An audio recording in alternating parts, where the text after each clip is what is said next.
En Encuentro con la Nación, temas de actualidad. Y nos dolió a todos los colombianos y a todo el mundo del deporte, todo el mundo del deporte, no de un deporte en especial, lo que sucedió el lunes 28 de noviembre de 2016.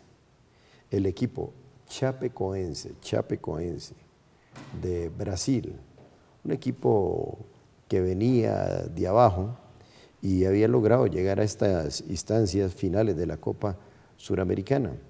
Y el avión se le acabó la gasolina.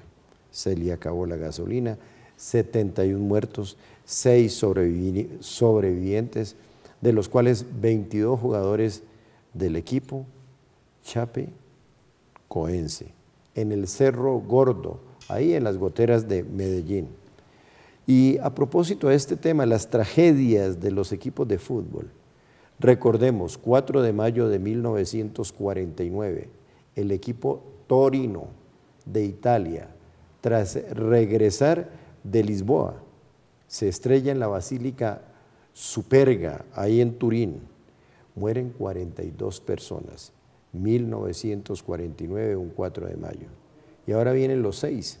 El 6 de febrero de 1958, en Múnich, Alemania, mueren 23 personas, 8 jugadores del equipo inglés Manchester United. Sobrevive la figura por mucho tiempo del equipo de Inglaterra, Bobby Charlton. Y allí mueren,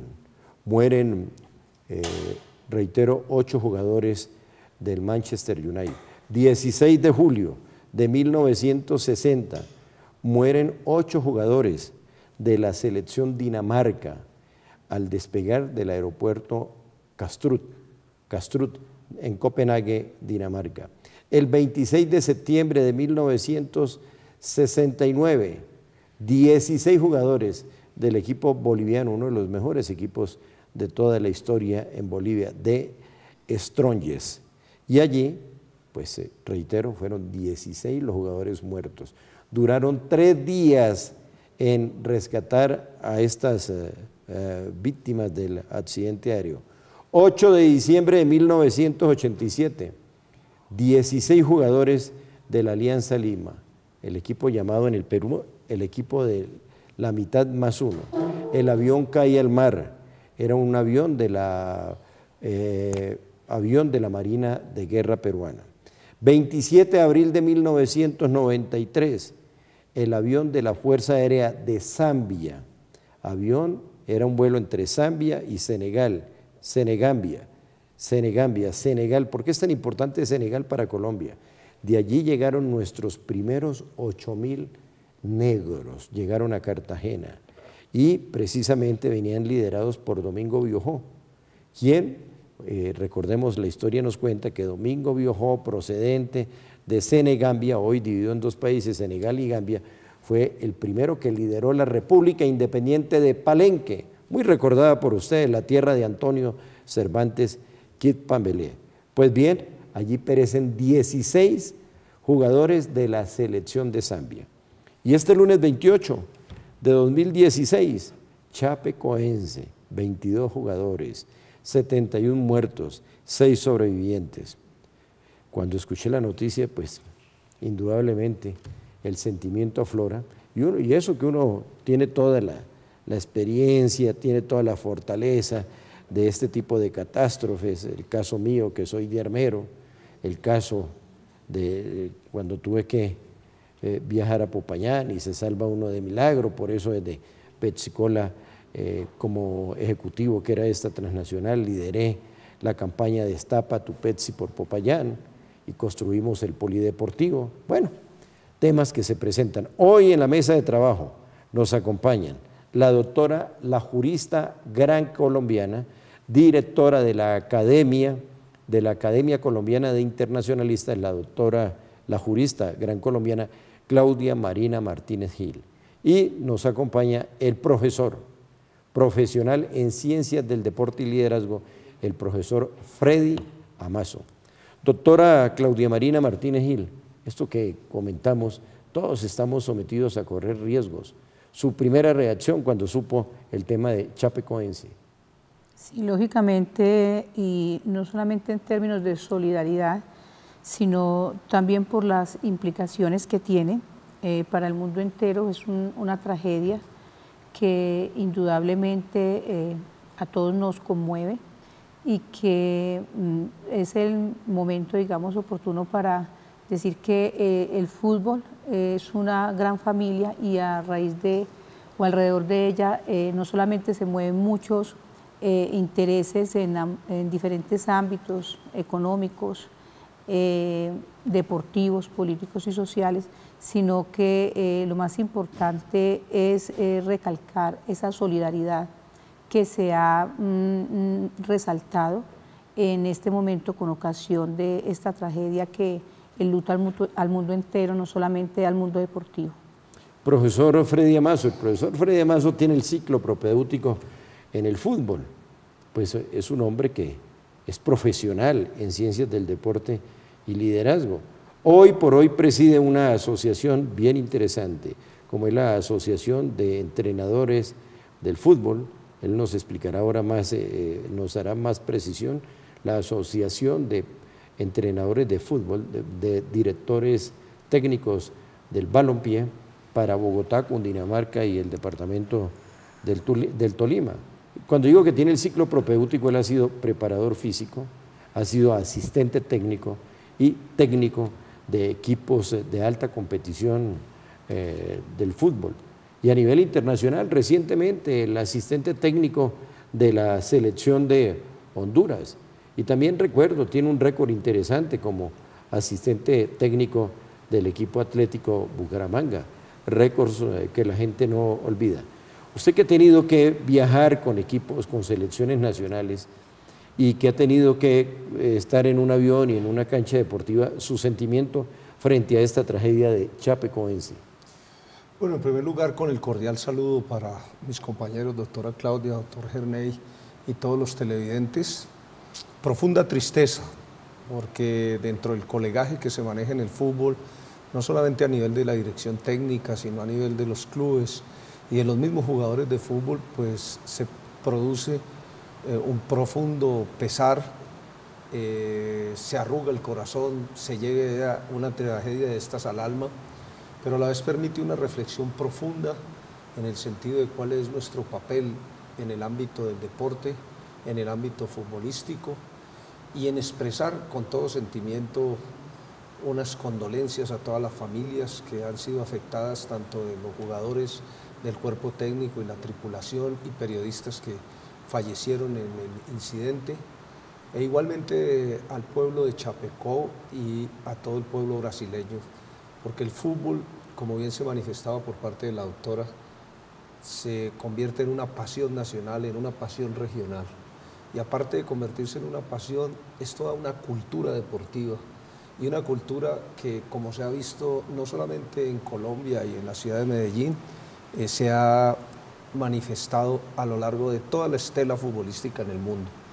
Entonces, el fútbol es muy importante, yo creo que constituye una parte fundamental dentro del deporte en nuestra sociedad actual, pero también hay que reflexionar que más allá del fútbol hay vidas, más allá del fútbol hay que construir una cantidad de circunstancias relacionadas con los valores, como los que se han visto en este momento, la solidaridad y el apoyo a todos los que están involucrados, no solamente en el equipo que ha sufrido la tragedia, sino en una invitación muy clara a que todos, especialmente los hinchas, sigan construyendo una cultura de no violencia y de mucha más diversión en los estadios.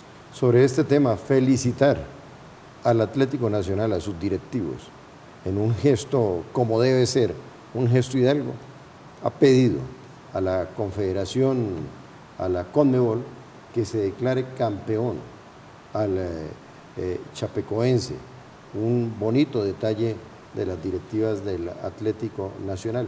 Pero desde aquí lo lógico es que se declare a los dos campeones, Nacional no tiene ningún problema, esa plata sí que le va a servir al Chapecoense.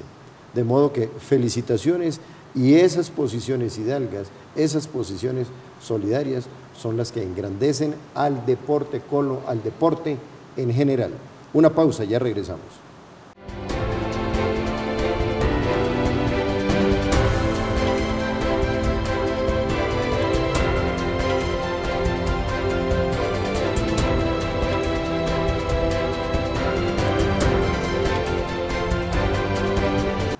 Bueno, y temas de actualidad aquí en Encuentro con la Nación. El nuevo Código Nacional de Policía. El nuevo Código Nacional de Policía y Convivencia. Una de las instituciones más cuestionadas que tiene hoy el país, porque es sinónimo de corrupción, es la policía. Y la sociedad civil se ha incomodado muchísimo con este código. Les dan patente de corso para hacer y deshacer, mi punto de vista, y el punto de vista de muchos colombianos, sobre todo aquellos que hemos vivido el atropello de uniformados, no son todos. Hay policías que son supremamente decentes y que cumplen con una función y uno los respeta, pero hay otros que se les va la mano, sobre todo esos que están por allá en carretera, ¿no? Yo he vivido 2 casos llegando a Honda, donde no vale que uno se les identifique y que sepan que uno es un ciudadano de bien, no, ellos van detrás de otras cosas. Doctora Claudia, usted que es una estudiosa, como buena jurista gran colombiana sobre este tema, ventajas, desventajas del nuevo Código Nacional de Policía y Convivencia. Bueno, efectivamente, y como lo había reiterado nuestra Corte Constitucional, era necesario que el Código Nacional de Policía estuviera acorde no solamente con lo establecido en la Constitución Política y en general con nuestro ordenamiento jurídico interno, sino también que correspondiera a las necesidades y exigencias de la realidad actual, porque bien es sabido que las normas deben corresponder a la realidad de una sociedad moderna y a las exigencias actuales. Es por ello que recientemente el Congreso de la República expidió la Ley 1801 del 2016 de julio, ley que ya fue sancionada, nuevo Código Nacional de Policía y Convivencia, y que dentro de las novedades, digámoslo así, o innovaciones de la ley está que esta cobija no solamente a las personas naturales como lo hacía el código anterior de 1970, sino también a las personas jurídicas. Es muy importante sugerirle o invitar a la ciudadanía a que se interesen en el contenido de este nuevo código, no solamente porque allí se establece de manera precisa cuál es el poder, cuál es la actividad y cuál es la función propia de nuestra Policía Nacional, sino también cuáles son los derechos, los deberes, garantías y libertades de la ciudadanía en materia de convivencia. Recuérdese que este código se ha denominado Código Nacional de Policía y de Convivencia. ¿Por qué razón? Porque lo que se pretende, y atendiendo a esos fines superiores que la Constitución le otorga a la función o a la actividad ejercida por la policía, que no es otra que mantener y conservar el orden público y prevenir las infracciones a la ley, se establece entonces de manera precisa cuáles son esos derechos o esas garantías que los ciudadanos pueden hacer valer en un momento dado frente a la Policía Nacional. Es muy importante entonces que la ciudadanía conozca toda esta normatividad, que se mantienen algunas disposiciones del código anterior, pero atendiendo a esa necesidad de actualización de la norma, lógicamente hay mucha disposición nueva que debe revisarse por la ciudadanía para efectos de que esa convivencia se garantice. Se busca que la interacción de las personas haya ese respeto, esa armonía, esa solidaridad que desde nuestra Constitución se sugiere deben respetarse y mantenerse. Asimismo, es también muy novedoso que a la policía, si bien se le dan unas herramientas para que pueda hacer efectiva su función, pues lógicamente hay también unas limitantes porque no se puede permitir que se incurran en abusos, y se le dan también las medidas o las formas a la ciudadanía para que formule las respectivas denuncias o quejas ante alguna actuación que consideren irregular en materia del ejercicio de la policía. También allí se establecen los procedimientos, las competencias que están al alcance de la policía en materia o en lo que se conocen como categorías de convivencia, en materia de seguridad pública, salud pública, espacio público, en materia de también todo lo que tiene que ver, y es muy importante, con situaciones actuales como por ejemplo lo que tiene que ver con el hurto, de los celulares, estableciéndose los requisitos para efectos de la comercialización de los celulares, donde la policía podrá intervenir frente a los establecimientos públicos que se dediquen a esta actividad. Hay muchas medidas también que se establecen al alcance de la policía, medidas correctivas, porque recuérdese que la función de la policía es una función netamente preventiva y que por su naturaleza preventiva pues es una función inmediata que garantiza, digamos, más eficacia y oportunidad, que es lo que esperan los ciudadanos ante las situaciones que se presentan en el diario vivir. Por ello es muy importante, y para efectos no solamente de recobrar la legitimidad de la institucionalidad de la Policía Nacional, sino también esa credibilidad que desafortunadamente se ha venido perdiendo del ciudadano en cuanto a la labor y a la función de la policía, que se den procesos de sensibilización y de socialización del contenido de este nuevo código, para buscar que estas normas no solamente se tornen en unas normas allí establecidas, sino que podamos obtener la eficacia que de ellas se pretende. Profesor Freddy Amasa, usted es un hombre del deporte, pero se le identifica como un hombre muy vinculado al fútbol internacional, no solamente al fútbol colombiano, sino al fútbol internacional. Esto de la violencia en los estadios, uno pregunta, ¿cuándo comenzó? ¿Y cuándo va a terminar? Se la pongo fácil. Pues yo creo que se debe trabajar en varios frentes. Un frente preventivo y educativo que permita a los jóvenes y a los niños ir entendiendo cuál es la función social del deporte. Pero para entender la función social del deporte debe gestarse una política de Estado de lo que es verdaderamente la esencia y la interrelación de la cultura y el deporte. Porque la realidad, a través de los grandes escenarios deportivos donde tenemos que asistir, entendemos que no tenemos la cultura para ir a un estadio de fútbol, no tenemos la cultura para ir a grandes eventos masivos, donde casi siempre se termina en riñas, unas productos del alcohol, otras productos de consumo de sustancias prohibidas, etcétera, etcétera. Entonces a mí me parece que debe partirse desde una cultura muy fuerte a través del deporte, o sea, utilizando el deporte como una estructuración educativa en esos niños y en esos jóvenes que permite entender que el deporte, y en este caso el fútbol, es un juego al cual tenemos que asistir, es a una fiesta. De ahí que a raíz de esta tragedia, la manifestación que se ha venido dando en los estadios, como ocurrió en la ciudad de Medellín, qué hermoso, donde se pueden qué hermoso evento. Correcto, y donde asistieron hinchas del Independiente Medellín, hinchas del Envigado, hinchas del Atlético Nacional, donde se muestra que sí nos podemos juntar a observar una actividad de orden cultural y deportivo como es el fútbol. Entonces, eso es un inicio. ¿Cómo va a terminar? Tenemos que seguir trabajando. Yo creo que los mismos protagonistas, los mismos futbolistas, los mismos entrenadores, los mismos clubes tienen que hacer un trabajo interno muy fuerte en ese aspecto. Porque a veces las circunstancias que ocurren dentro de un escenario deportivo, también a veces directa e indirectamente, se provoca por actitudes que asumen los deportistas en determinado momento y que obviamente se generan en una transmisión hacia las hinchadas. Y estas hinchadas lo que manejan son emociones, lo que manejan son pasiones. Y en este orden de ideas hay que trabajar fuerte en esa parte educativa, pero también invito a que haya una política de Estado desde cómo se debe manejar el deporte en Colombia, porque no tenemos cultura deportiva. Y recuerden, haciendo deporte se hace patria, punto uno. Recuerden, nuestros mejores embajadores ante el mundo son nuestros deportistas. Y este año Colombia está muy contenta. En primer lugar, Nairo Alexander Quintana Rojas, hombre chicha de Boyacá, ganador de la Vuelta a España. En segundo lugar, Caterine Ibargüen, qué mujer tan hermosa, qué mujer tan positiva, tan optimista, esa sonrisa a flor de labio, campeona olímpica y campeona mundial de atletismo.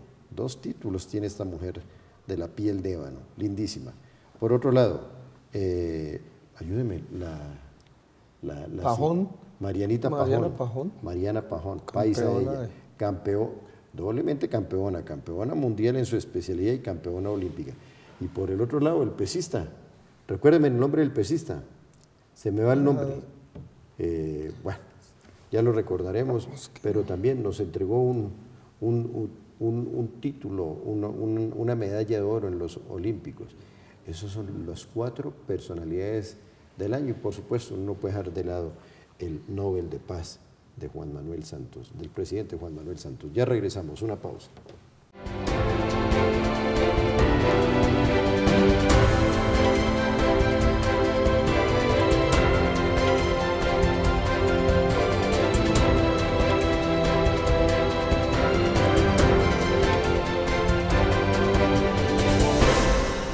Bueno, aquí nuestros ingenieros, Figueroa, Mosquera, ¿cómo se nos puede olvidar este nombre de un gran deportista nacido en Antioquia, pero desarrolló toda su capacidad en las pesas, que desarrolló todas sus capacidades en las pesas en el departamento del Valle? El profesor Freddy Mazo tiene una historia bellísima. Miren, en la catástrofe de Armero murieron 17 campeones suramericanos y centroamericanos de pesas. Recuerdo, Armero fue una potencia en pesas, los Oviedo, Alex Bernal, Nelson Gómez, Nelson García, que estaba apuntando a ser campeón olímpico, campeón mundial. Oiga, ¿por qué en Armero salían tan buenos pesistas? Históricamente Armero recibió a través de Honda toda esa embajada y todos esos migrantes que vinieron a construir en su momento el ferrocarril y los puentes de Honda a finales de cerca de 1890 hasta casi 1913. En terreno plano, entre Honda y Armero, 45 kilómetros. Y recordemos que estaba construido en esa época también el cable entre Manizales y Mariquita, por donde se bajaba el café. 71.3 kilómetros de Manizales a Mariquita, donde se sacaba el café y donde mucha gente también murió de frío y fue construido por los ingleses, los Fitzgerald. Cable que lamentablemente nuestro país dejó perder, sería hoy en día una joya arquitectónica. Los holandeses lo quieren recuperar, lo voy a decir, le adelanto esa. De ahí que en Manizales todavía esté el centro comercial El Cable y esté el emblema de donde partía el cable, de todo el café que se traía del viejo Caldas, desde el viejo Caldas y el norte del valle. San Sebastián de Mariquita es un estímulo turístico, correcto, ir a ver la casa donde llegaba el cable. A lomo de mula y se bajaba por el cable al puerto de Honda para salir al único puerto en esa época que era el de Cartagena. Pero hablemos de los pesistas. Todos esos, sí, entonces estoy haciendo un resumen muy grande porque es producto de unas investigaciones históricas que hemos hecho.